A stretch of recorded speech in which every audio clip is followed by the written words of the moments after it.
Hello, this is Dr. Marcia, and this is the Destiny Exposure Summit. We've been having such an amazing time, and we are going to keep this thing going. I am Dr. Marcia, and I am your Master Destiny Life Coach. I am the host of the Destiny Exposure Summit, where our speakers are telling their story. They are touching their tribe, and they are expanding their territory. And so thank you for being here in this place.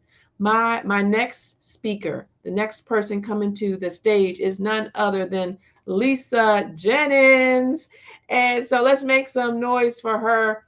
And so what I wanted to share about her, just a little bit about her, is that Mona Lisa Jennings is a native from Chicago. She's an author, she's a philanthropist, she's an advocate, and she is a transformation mentor. She's also a United States Army veteran and has traveled the world.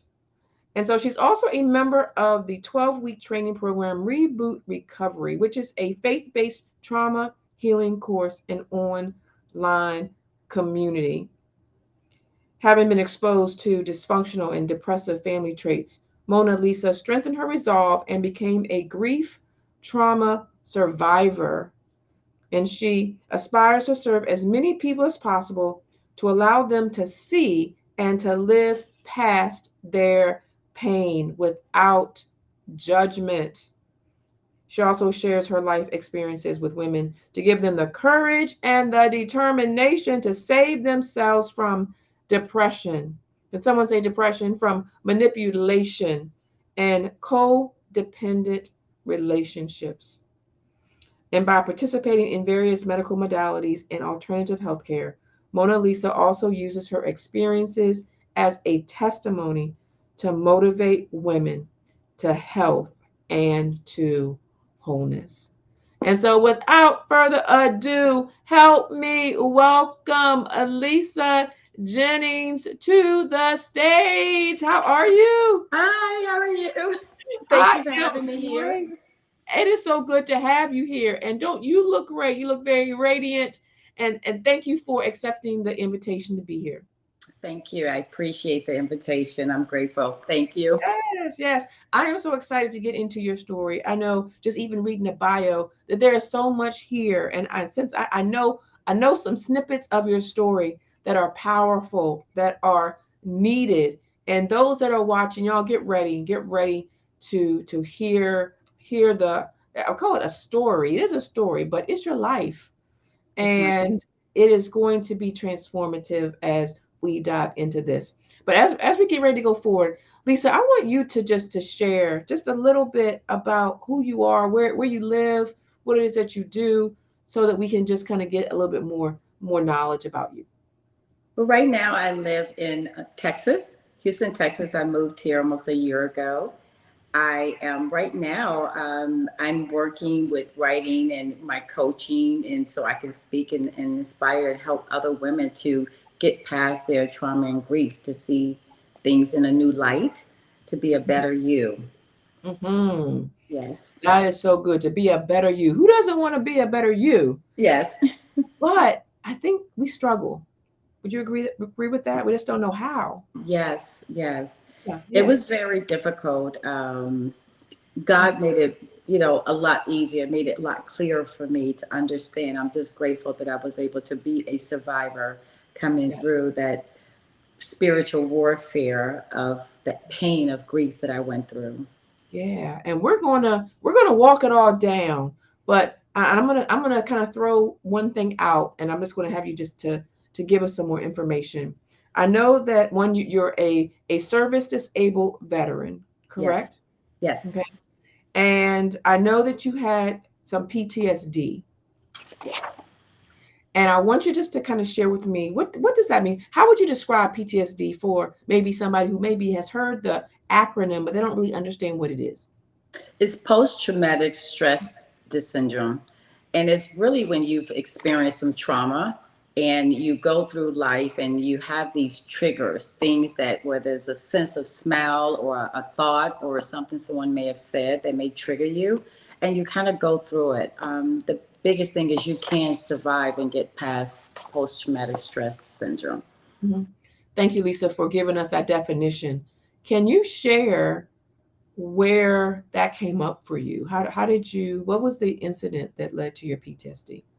My PTSD started when I was on active duty. I was pregnant for the very first time in my life, and I had become pregnant and did not understand what the experience of the feeling was. So I drove myself to Walter Reed Hospital. Basically, I was on active duty, and they put me in the hospital and gave me fluids.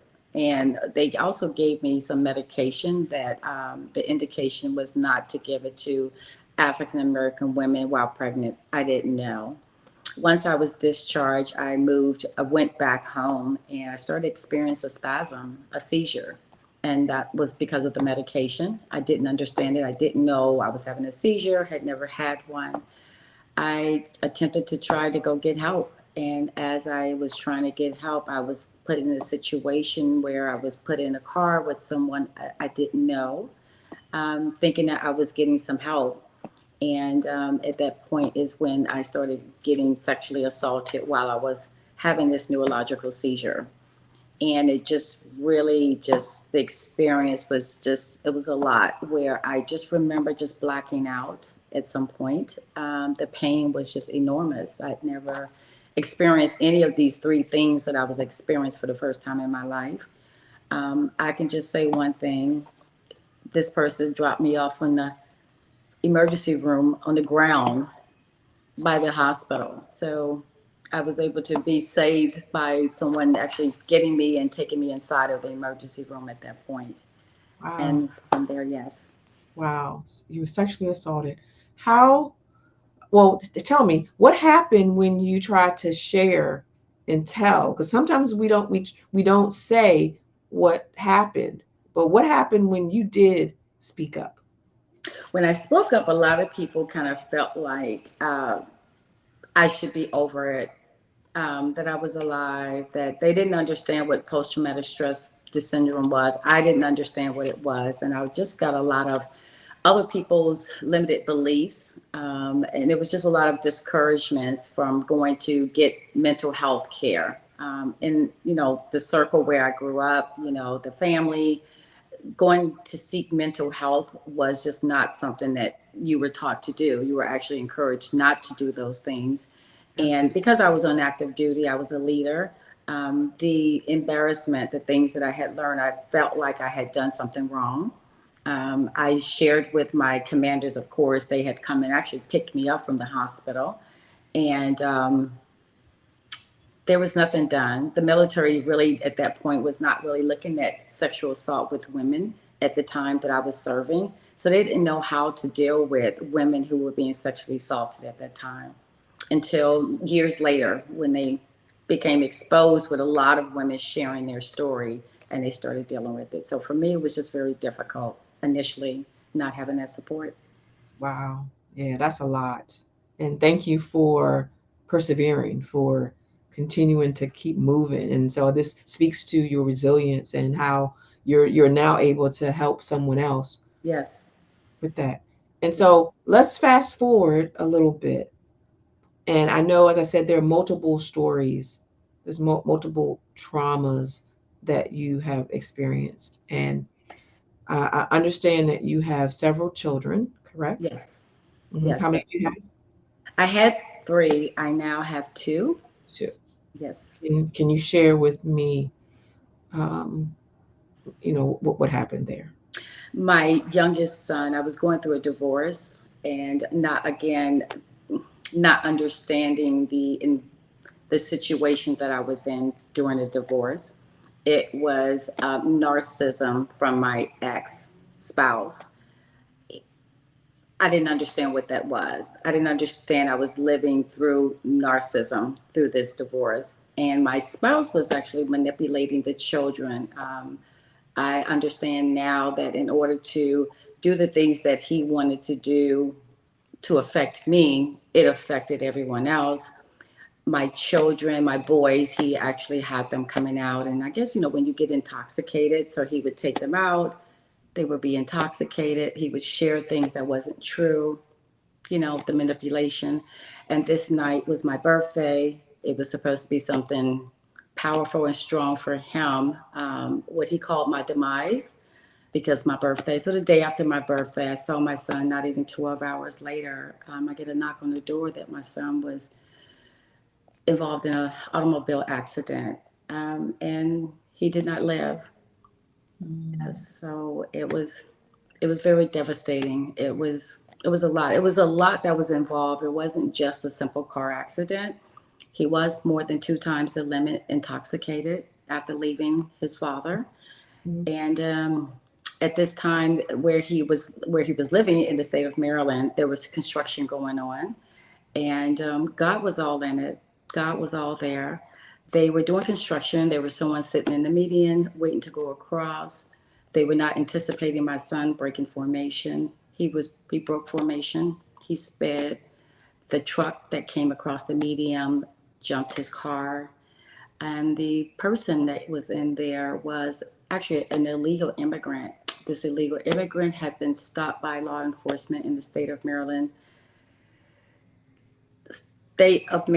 several times before, and he's Mhm. been released. They didn't want to deal with intoxication. They didn't want to deal with immigration, so they released him. But this night, he was able to get out of his vehicle. He crossed over to the 4-lane highway, I understand, and he did get away.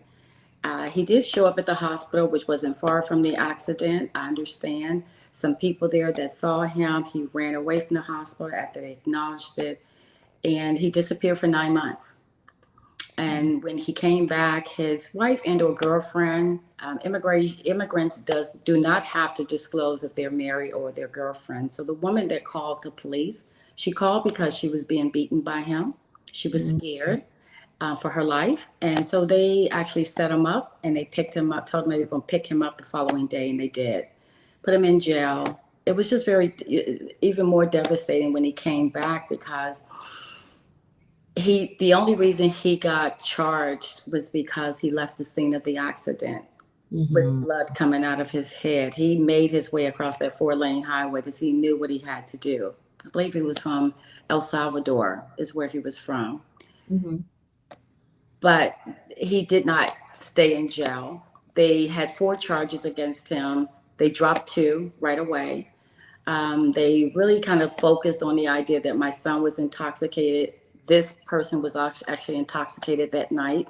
He was not charged for that. It was never brought up. So Mhm. the emotions that I was dealing with, it was just so frustrating, and thinking that, our laws, and I'm trying to get past this grief trauma with my son, and the fact that I'm living and going through this divorce, which at that point had been put on hold because I'm being gassed, is what they call it, gaslighting. My ex-spouse was gassing me, and he fed our son too much liquor in an effort to change the narrative of the story. He had other plans and things that he wanted to do, Mhm. and this person got off. They had 1 charge that stuck, and they said time served, and that was it.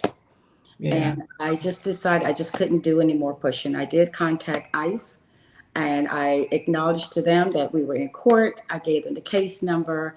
They actually told me that I needed someone else to corroborate my story. I was very furious. I'm a U.S. Army veteran, and I said that to them. I am a U.S. Army veteran. You're telling me you don't believe me? I'm giving you a case number. So I did give them other people to call. They did put him out of the country, and he came right back. They picked him up again. We went back to court, and I just continued to pray and just say, Lord, you got to take this because I'm done. I can't keep fighting this because this is bigger than Right. what I'm dealing with, and I needed to release it. The sooner I get past this trauma feeling, the quicker I can get to the other side. And so I released it to God. Yeah. Yeah. Wow.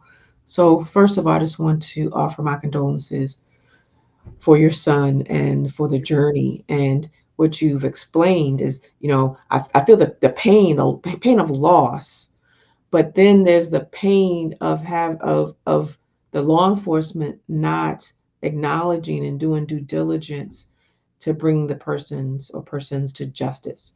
And that's a whole nother realm of pain. It kind of Yeah. just adds, it kind of it stacks. Yes. And so as you are coming through the sexual assault, coming through the PTSD, coming through the loss of a child, coming through the grief, you now are a grief and trauma survivor and I want to say coach. Is Yes, that ma'am. correct? And Yes. a coach. And so I wanted just to ask you, what is your message after all of the stuff that you've been through? What is it that you want to share with someone, with other women who may be dealing with that narcissist, dealing with a sexual assault, dealing with PTSD? What do you say to them? I can coach you and show you how to be a better you. There's more to that. The fact that I learned to understand about understanding what limiting beliefs were, how other people will put their limiting beliefs on you, and it turns into manipulation, it turns into confusion, especially when you're in a space of pain, Mhm, and you hear so many cries and so many conversations, so many distraction things, and you just tend to spin out of control. I'm mhm, just, I'm grateful that I learned to trust God. And mhm, at that moment, it was so deep that I just had no choice. I had a choice. I had a choice. mhm, And I made a choice to trust God, mhm, and I released it to God, and I allowed that pain to just kind of come through. It was actually during COVID also, which mm, was something else put on top of it because it was very difficult trying to get support that was out there for me. But I had to continue to persevere and to hold on. And I got that support. I want mm, to share to other women, you can get past this. I mm. can coach you. I can show you all the things that I did, and it was real to show you how to be a better you. You don't have to be a statistic. You don't have to allow this to control you for the rest of your life and to live in that moment of pain. The thing that I learned, Dr. Marcia, to all the ladies that's going through this pain, he didn't die today. He wasn't killed today. He was killed October the 10th, 2019, the day after my birthday. That's when he passed away. I will always remember his spirit. It lifts me up when I think about him. And I think about the grateful things in my life, the gratitude. There's somebody that lost their only son. There's Mhm. somebody that lost their only child. Yes. I still have another son, have my daughter. My son who passed away has three babies. I Mm. was blessed with, after he passed away, I was blessed with two more grandkids. So I have a total of 10 now. And Oh. I really feel like, just God just has things happen for a reason. As I said, God was all up in that situation. I learned a lot, and I'm here to live and to help and serve another woman who needs that help. That's Yes. what I do for the rest of my life. Yeah, so powerful. And Yeah. as you have gone on this journey, I understand that you have been a part of an anthology. Can you Yeah. share a little bit about that project? So that project, Lord, I told you, God is all up in this life thing with me. Um, I moved to Houston almost a year ago. It was not my intent. I came here not knowing anyone. I was living in a hotel. I got an invitation to be a mentor for the TAPS program. It's a military program, tragedy assistant program that they have for the military. I was asked to be a mentor for a grief trauma camp for children. And I Mm, really did. I said, Lord, how are you asking me, sending me an email to be a mentor, a grief trauma for some children because someone committed suicide, which is October, my birthday month. I went to Dallas. I was a mentor for those children, and it was the most amazing experience. I went through that during my birthday, the day after my birthday, being with children who were survivors because someone had committed suicide. It was mm, like the most amazing experience for me. So I decided I would continue. I met a peer veteran there, and she invited me when we got back to Houston to go to another event. I got there and I met Dr. Shana. Dr. mm, Shana had already done two other anthologies. This is her last one, the trilogy. And the name of the anthology, When Destiny Needs an Intervention, the mm. moment God disrupts your life. I was said, okay, Lord, if this is what you want me to do, I'll do it. And I did it. I Yeah, wrote in the anthology, and I'm just so grateful to be able to do that. It yeah. actually helped me a lot to help with my healing, with the process and, to really see it in writing what I went through. And I'm grateful for that, for my life, for the Holy Spirit to even have me here, to have Mhm. the ability to share with another woman and to help them through this, to be a better you. They can, Amazing. you can be a Amazing. better you. You can. Yes, you can. Yes, you can. And tell me, what was the name of your chapter in this anthology? Grief to grace. Grief to grace. Grief to Grace. Grief And to I want you grace. to share just a little bit of something in that chapter that you want the viewers to know. It was a lot that I needed to learn through that grief process. It wasn't just the grief of my son, it was the grief of the family, the loss of the love, the loss of everything that I thought was real. And the grace part is God, just the Holy Spirit, in the name of Jesus. I'm so serious. Just the stories that I went through, the experience I went through, the Job experience, the footsteps in the sand. And I just realized that is the grace part, that my life has a purpose. And I released and surrendered to that purpose. And Yeah, that's why I'm here today, because yeah. I've released and to that purpose of being of service, the philanthropist that I am. So Surrendering to the can't purpose. tell you all of it. Ah, It's coming out. It's coming that's out right. in June. So Oh, be ready for that. Come and get my book. Come and get the book. yes. How can they get the book? Well, we're going to have a book release on the 10th of June in Houston, Texas. I have the information I can send out on my website, my LinkedIn page, Essence of Vibrations, in my LinkedIn page. Awesome, awesome. So the the book actually is going to be dropping, probably today, tomorrow, in the near future. So what I'm going to have them do is go ahead and go to your link, and Yes, they can go ahead and get a copy. They can learn more yes, about you. And so I want to ask you, as you've gone through this journey, this transformation, talking about grief to grace, what is the message that you want to leave with those who are struggling? surrender to God. I Mhm. know it's painful. I know you've been through some trauma. I know it hurts. I know the feeling.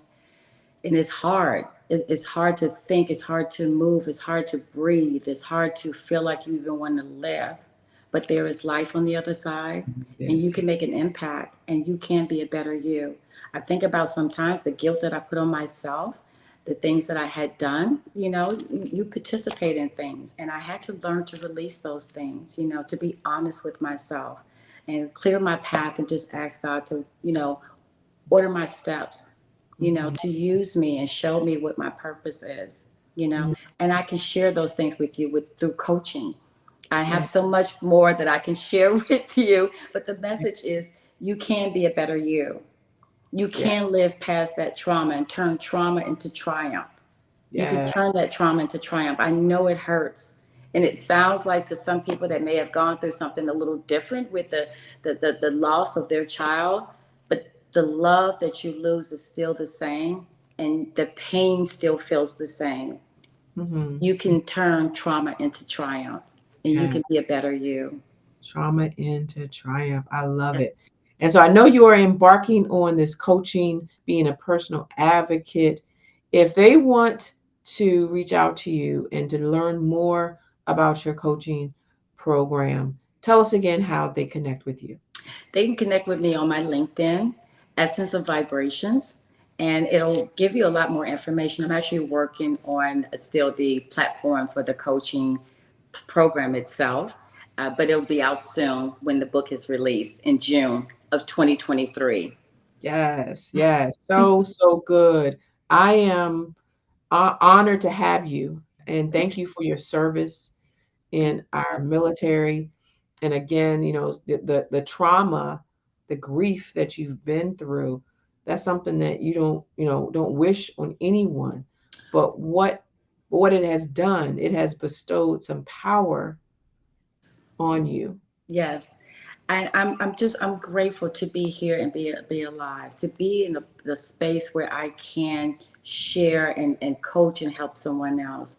As a matter of fact, one of the things that I did going through this process I was going through, God put me in a situation where I lived right by a lake, Mm. and I had the ability to ride a boat every day. And I invited some women that I knew that had lost their child and children there.